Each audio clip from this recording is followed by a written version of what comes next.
Welcome to Watchman on the Wall, a daily outreach of Southwest Radio Ministries and SWRC.com. Today, L.A. Marzulli continues to reveal that what was once fringe is now undeniable. And then a little later, Pastor Larry will share details on friendship evangelism. We are exactly 1 week away from our Prophecy in the News live conference, coming to the Seattle area Friday and Saturday, March 14th and 15th. 2 full days of nationally known speakers unveiling the coming cosmic conflict, the new America, and the Jewish roots of Christianity. Speakers include Eric Barger, Micah Van Huss, Greg Patton, Mac Dominic, Clayton Van Huss, and Larry Stamm. Registration, it's open. Make sure you reserve your spot today. Visit swrc.com or call 1-800-652-1144. We are so excited for our friends and supporters from Seattle, Tacoma, Spokane, and the surrounding areas to be with us. Prophecy in the News Live in Bellevue, Washington, next Friday and Saturday, March 14th and 15th. Register today by calling 1-800-652-1144 or visit swrc.com. Now, here's today's host, Micah Van Huss, with today's guest, L.A. Marzulli. And we're talking today with L.A. Marzulli about his book, Rungs of Disclosure.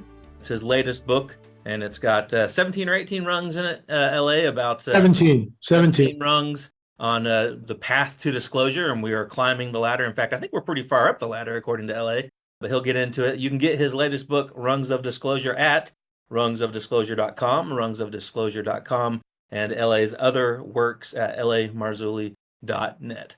So, L.A., let's pick up this segment with Rung 7, Alien Abductions. And Daniel chapter 2, verse 43 says, "And whereas thou sawest iron mixed with miry clay, they shall mingle themselves with the seed of men." So are hybrids being created with human DNA? Absolutely, no doubt. Remember, Jesus warns us it'll be like the days of Noah. What differentiates the days of Noah really from any other time in history is the commingling of the seed. They make that really clear. Genesis 3:15, hats off to Gary Stearman here, but Genesis 3:15, Jesus is in the garden. Adam and Eve have just sided with the dragon. Their DNA is more than likely changed. Why are they afraid? They're terrified. Adam and Eve are absolutely terrified of what they know something has happened, but they're not sure what. But they've done the unthinkable. So you got the dragon, Satan over here, Adam and Eve over here, pre-incarnate Christ, who says to the dragon, your seed, your offspring, will be at war and enmity with the offspring of the woman. The one coming from the woman, the proto-evangelium, will crush your head, you'll bruise his heel. That's the entire Bible. It's the entire Bible. If we don't get it, we don't understand anything. We really don't. Why does Herod kill all those babies? Why? Why does Herod do that? Why does Pharaoh wake up on a Monday morning when the Israelites are in Egypt and go, kill all the firstborn of the Israelites, quick? Why does that happen? Why does the fallen angel, Satan, put all the Nephilim tribes in the promised land? So you've got the culmination of a seed war. You've got the 12 tribes of Israel, of which one, that's where the Messiah is going to come from. And the enemy knows this. So once again, he's trying to wipe everybody out, but it doesn't work. The exact opposite happens. And here's something that people don't get. Joshua and Caleb pressed the conquest of the promised land, but they did not conquer the cities of Gaza, Gath, and Ashkelon. Where's all the trouble today coming from? In fact, just recently, in one of the banners, there was a banner in Gaza City where they marched their 3 prisoners who they've tortured and whatever. What a great group of guys. There's a fist like this, but it's got 6 fingers. It's got 6 fingers. And then right next to it, we are the flood. We are the flood. You tell me. You tell me what we're looking at. In the last one, you talked about the elongated skulls, and we're talking about the mixing of the DNA. One of my favorite stories, and in fact, I think a lot of folks' favorite stories that you're famous for, is the Giant of Kandahar, where you interviewed soldiers. During my time in Afghanistan, I flew through Kandahar, wasn't stationed there, but I can remember flying through on a small plane. I was looking out at mountains, rugged mountains, no civilization as far as the eye could see. I went to sleep. I woke up 45 minutes later, and I was still looking at those rugged mountains. What are in the mountains of Afghanistan? Here's the Levant. right, where all the giants are. Joshua and Caleb start the conquest. Some of these guys, we know that there was a westward migration, no doubt. We also know, I believe, some of them went out the Red Sea and came over the Pacific, wound up in Paracas, Peru. That's our DNA testing on the elongated skulls behind me. And that DNA testing showed that many of the skulls came from the Middle East, the Black Sea region, or Eastern Europe. That rewrites history. And it's not contamination. You know, the powers that be just don't like the scientific evidence that we produce. Am I a scientist? No. But I'm surrounded by people that know all about DNA. In fact, we're actually working with a world-renowned geneticist right now. We've got samples that we are sequencing. We've already got the mitochondrial DNA, and I'll probably divulge this at the Prophecy Watchers conference. But recently, last year, I interviewed the grandson, a woman who was a witch at Kandahar, okay, at the cave, and she would bring the goats and the calves to the cave, tie it to a stake, so the giant would just eat the animal and not come out and eat the people in the village. What do you do with that? We broke the story, the late Richard Shaw and I, we broke the story on the Kandahar giant. I was threatened by a guy from a deep state because we broke the story on the Kandahar giant. I sat down with a gentleman in an undisclosed location on a secret meeting that we had. This guy was ex-military who talked about being dispatched after the giant was killed, after the one that we know about. There was a team that was dispatched to do a cleanup operation, and they killed another one, but the other two that were there just vanished, just disappeared. I mean, what do you do with stories like this? And the thing is, this is what I love about Doge, about our president, about what's going on. We need to get to the bottom of this. There needs to be transparency. Who is funding Area 51? How is it that Elon Musk finds almost $5 trillion? Can you even get your head around that? Nobody would miss 10 million. Do you understand that? You could take 10 million from that pot and give it to XYZ guy over here. No one would ever know because it's untraceable. They can't trace it. This is where we are. It's got to stop. And before I get down too much of a rabbit hole, so Social Security. So I'm paying taxes on my Social Security. In other words, that money that goes into Social Security, I've already been taxed on. Now, at the ripe age of almost 75, guess what? I get to pay taxes on the Social Security that I've already been taxed on to begin with. If the government really cared about the American people, if they really gave a hoot about us, when a man or a woman turns 65, they've already put 40 years of their life, maybe more, into the system. They turn 65, no property taxes, no income taxes, no state taxes, no taxes on Social Security. Enjoy your twilight years. But no, they're not going to do that. No, they make you pay and pay and pay and pay. And it's got to stop. It's got to stop. And hopefully this administration will put a stop to it. We'll see. Well, I'm 46, and by the time I get there, I doubt it'll still be around for us. Let's move on to rung 14. Fascinating rung. UFOs are demonic aliens visiting from other dimensions. So Jesus says in Luke chapter 21 that men will faint for fear from what is coming upon the earth. So LA, merge for us the reality of physical UFOs and spiritual entities. So Jesus warns us, even the elect will be deceived. Men faint for fear from what is coming upon the earth.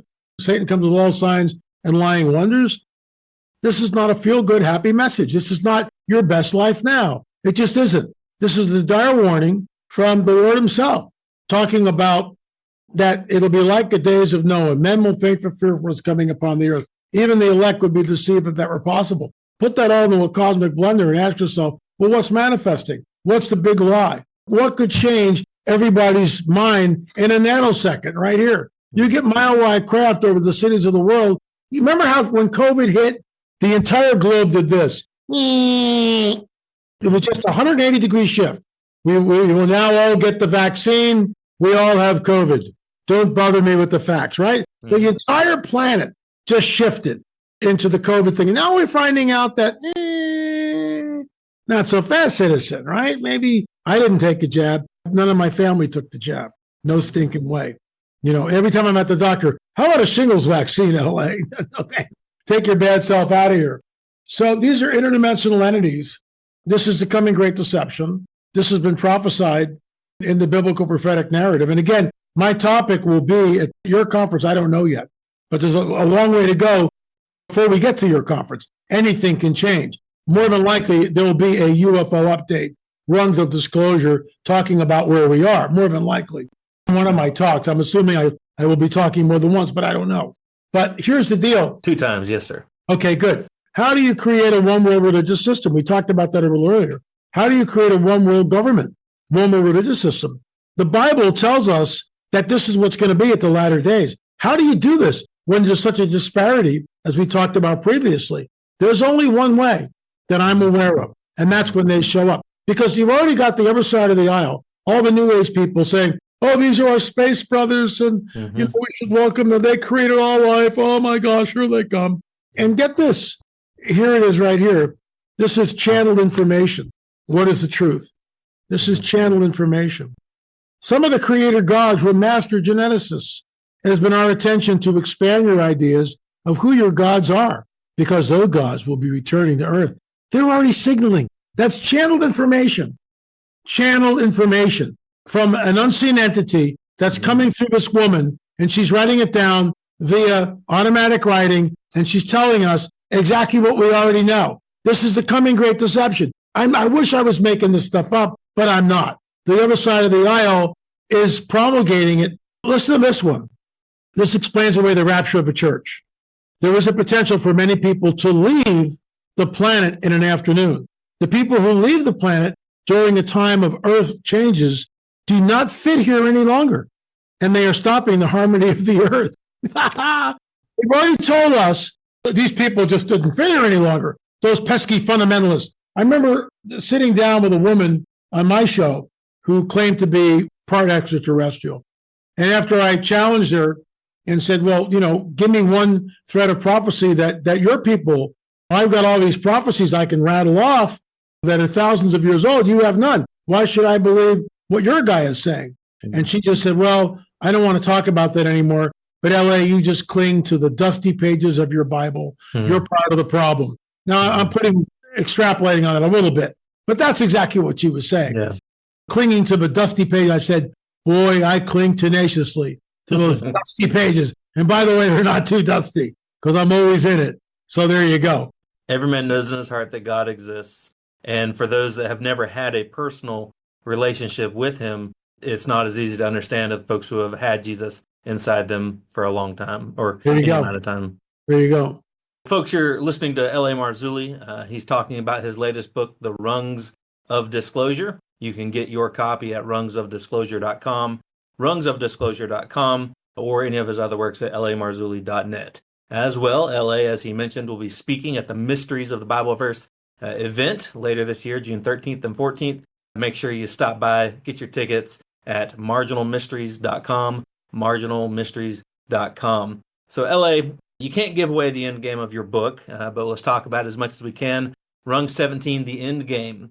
If I read your book right, we are just about to step on that last rung, and you've mentioned it a little bit throughout this whole interview. So where do we go from here?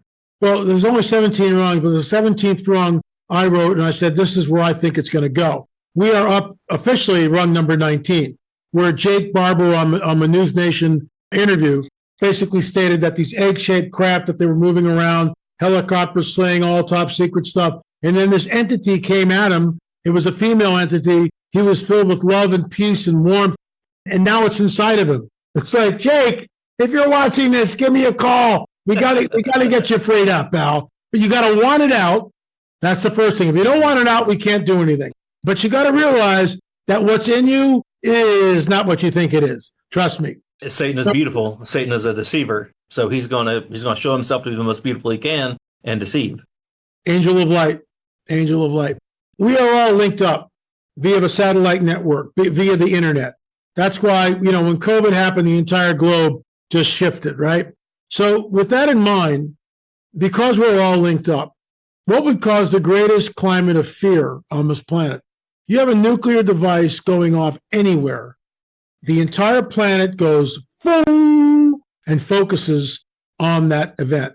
We're all watching this thing in real time. That's when they show up. That's when they show up.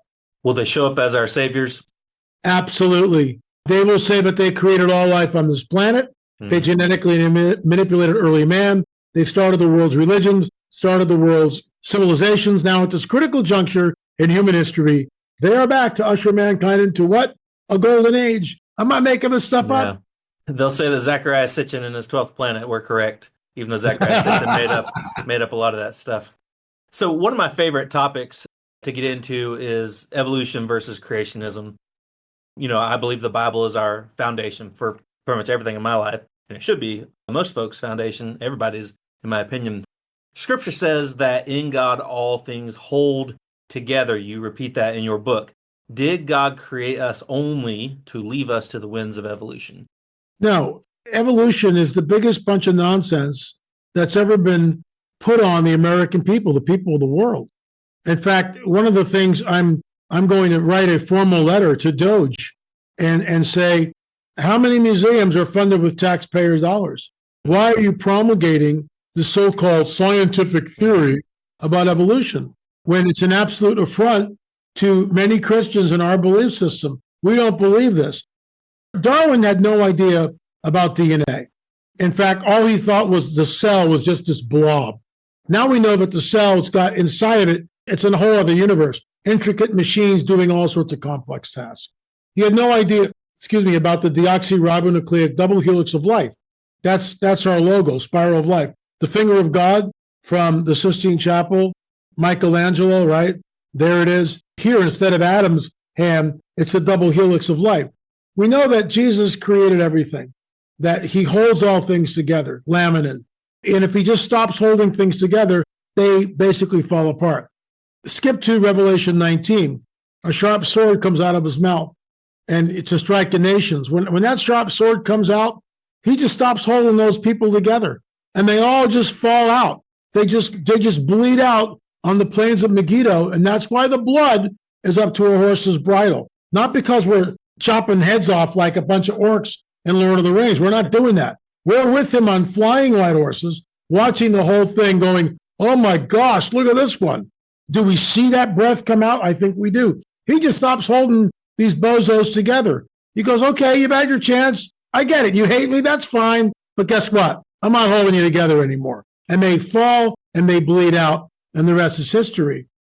In the beginning was the Word, and the Word was with God. He was with God in the beginning. All things were created by him. And without him was not made anything that was made. He was the life. The life was the light of men. The light shines in the darkness comprehends it not. Now, we can believe that. Oh, that's just religion, LA. That's just a bunch of nonsense that somebody wrote because they want to control your destiny. Excuse me. I don't think so. Versus Darwinism, over billions of, always do it with an English accent. It sounds better.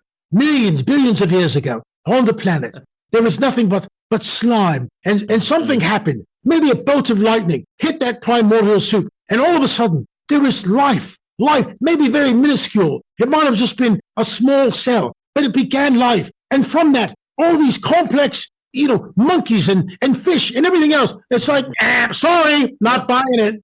Not buying it at all. But this is what we get. Yeah. This is the lie that our children are being told. And I can't stand it. When I'm in a museum, I have to really watch it because I'll start going off. I'll be escorted out of the museum. Evolution is a religion because you have to have faith to believe in it. No one has ever seen one animal change from one kind to another. No one has ever seen Darwinian evolution in action. Now, there's microevolution, adaptation. That's how God created us, and that's what Darwin observed with the finches. But evolution is a religion. And when you talk about the museums, I represented in the state legislature, Washington County, Tennessee, where East Tennessee State University, the local college, funded the museum in Gray, where they found a bunch of dinosaur bones and fossils. And they came and asking us, the legislature, for $5 million for their fossil museum. And I told them, I said, if you take that plaque off the front that says the evolutionary part of it, guess what? I'll vote for your bill. But you reminded me of that one. But yeah, evolution is a religion. At least I admit that mine is by faith. Amen. We have hundreds of thousands of monkey bones, billions of human skeletons, and we have maybe one missing link? Come on, guys. Use your brains. Real quick to wrap things up, I got to hear a little bit how you started talking about your Christian testimony about being in the New Age movement. But tell us again, I don't know if you ever fully wrapped it up, how you came to know Christ. Maybe you did, but it was really quick, if you don't mind. I'm not making it up. You can be God. It's the same old nonsense. Nothing's changed. No, we are two. He's God, and I'm part of his creation. Am I an autonomous being? Absolutely. But I worship him freely, not because he's got a thumb on the back of my neck. I worship him because he's good and he's holy and I can trust him. And he set everything in motion. Folks, if you think you know him, if you think you know Jesus, but you don't know Jesus, then you don't know Jesus. You think you know him. But unless it's a personal relationship and he's talking to you, you don't know him. And how does he speak? Sometimes he speaks in an audible voice. Sometimes he speaks through a dream, but most often through his word. When we open up the book and we begin to read the guidebook of the supernatural, i.e. the Bible, some passages will come to life. Oh my gosh, the Lord's speaking to me. Yep, through the Bible. Sometimes he'll bring a brother or sister along and just give a non sequitur and give you the word that you need to hear right at that time. 45 years ago, I came to the Lord, and my life has never been dull since then. That's for sure. Elliot, awesome testimony. Excellent speaking with you, and I look forward to talking with you again soon. Conference. Rungs of Disclosure, the brand new book by L.A. Marzulli, bridges the gap between faith and the unexplained, offering insight into a reality many are too afraid to face. Readers will encounter powerful testimonies from ordinary people and individuals of deep faith who have experienced the unexplainable and walked away forever changed. In Rungs of Disclosure, author L.A. Marzulli takes you on a gripping journey to uncover the truth about extraterrestrial presences on Earth. These mysterious beings have lingered in the shadows for thousands of years. Through real-life accounts and a biblical lens, this book uncovers the answers to the questions that have haunted humanity. Who are they? What do they want? And why are they here? Dare to discover the truth. With a blend of investigative rigor and spiritual perspective, Rungs of Disclosure reveals that what was once fringe is now undeniable. Rungs of Disclosure. Order your copy today when you call 1-800-652-1144. That's 1-800-652-1144. You can also order on our website, swrc.com.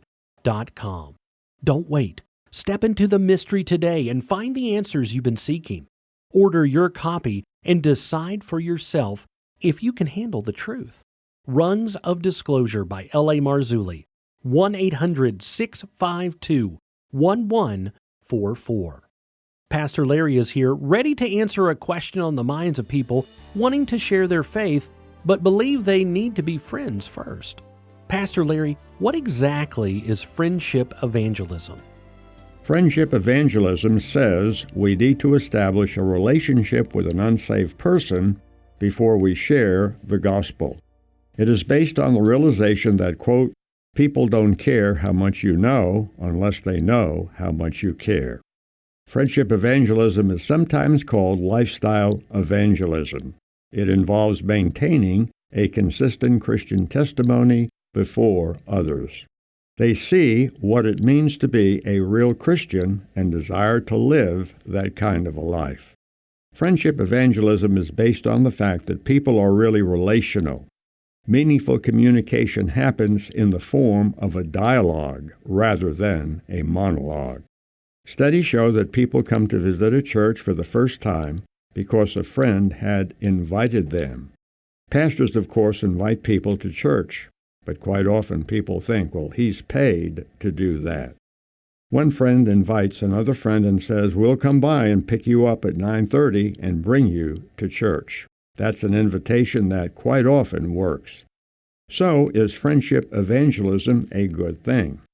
What I have described above is good, but it is really not evangelism. A better term for it would be pre-evangelism. Friendship evangelism is like tilling a garden before you plant seed in the garden. Before you do the planting, you have to prepare the soil. Gardeners often use a tiller to break up the ground and turn the soil over, and they often do the tilling in the fall. When the winter comes, the clouds of dirt freeze and are broken up. Then, in the spring, the gardener tills the land again.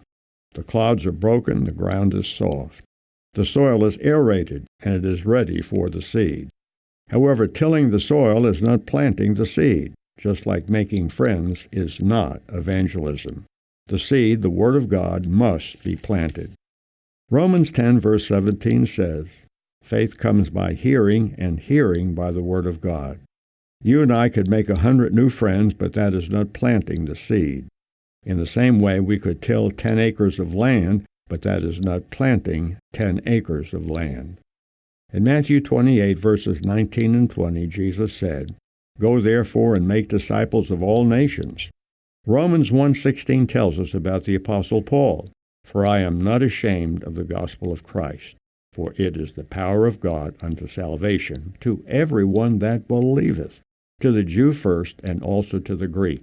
It does not say the gospel is the power of God unto salvation to everyone who is a friend. Please bear in mind, I'm not dismissing the importance of being a friend, but that is just the beginning. It is pre-evangelism. Sometimes we don't bring up spiritual issues because we might lose the person. Don't feel bad. The rich young ruler walked away from Jesus. A good way to bring up the gospel in a non-threatening way is to give your own testimony. A lot of people will listen, though some will say, "Oh, well, I'm really glad that works for you. I'm glad you are happy and found something meaningful, but I don't think it will work for me." So kindly ask them, what are you doing to have peace with God? That could get you into some good discussions. They might tell you that they've become Buddhist or that they have converted to Islam. There was a lot of that going on after 9/11. Many felt that Muslims were the underdog, and so they started converting to Islam. Politely listen to them and compare Jesus with Buddha, Muhammad, or whoever. It's a great way to share Christ. In the new book, Rungs of Disclosure, author L.A. Marzulli takes you on a gripping journey to uncover the truth about extraterrestrial presences on Earth. Through real-life accounts and a biblical lens, this book uncovers the answers to the questions that have haunted humanity. Dare to discover the truth. Rungs of Disclosure. Order your copy today when you visit swrc.com. That's swrc.com. You can also order your copy by calling 1-800-652-1144. That's 1-800-652-1144. Lord willing, we'll be back here Monday ready to once again bring clarity to the chaos. Head into the weekend with the encouragement that God is still on the throne, and prayer changes things. Watchman on the Wall is a production of Southwest Radio Ministries and is supported by faithful friends just like you. Please visit our website, swrc.com. That's swrc.com.